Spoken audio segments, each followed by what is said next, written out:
My name is Lisba Fowler. And my name is Bob Koch. Well, my relationship with Don Eden is he was my husband, and we were together for 16 years, and he died unfortunately in 2000. The Eden Award is important to me because I think it really represents what Don stood for in his life. Is he loved research.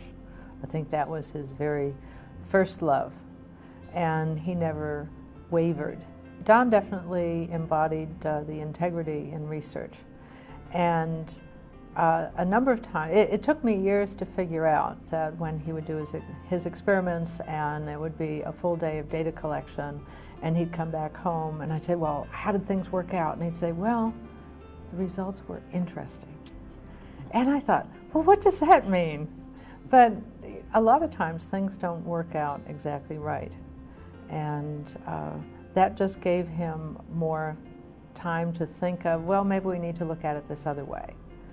Maybe we need to do this, maybe we need to do that. He never seemed to get discouraged about it. It was an intriguing puzzle to him, and I think he was just fascinated by it. He was clearly a role model for all of us. I mean, the presentation that he made to the faculty research for the Faculty Research Award was really high quality research.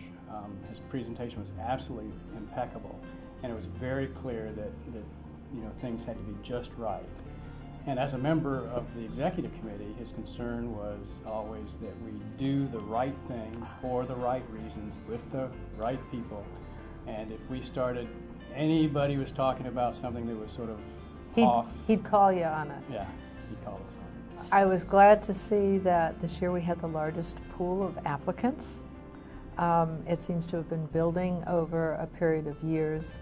The students seem to be very excited about the fact that they become finalists. So it's very encouraging, and the quality of the research seems to be really quite high. And one of the reasons that I keep showing up is the committee lets me tag along with them so that I can listen to the students' enthusiasm and, if possible, catch some of the science so that I can understand it also. I would say it's just really too bad that the students who are competing for this don't have the opportunity to meet Don and to experience his sense of what research was about. He would get excited about the discovery. That was just a driving force, and that element of its own would have just energized the students. But also to see that you have to have impeccable standards and that you have to follow things in a particular way. Maybe that's part of doing physical biochemistry, right? If you make a small mistake, you get nothing. But I think it's inherent in the man. And I think that would be something that I would love to see translated to each of the winners, that they get that sense that from here on out, nothing but the best is good enough.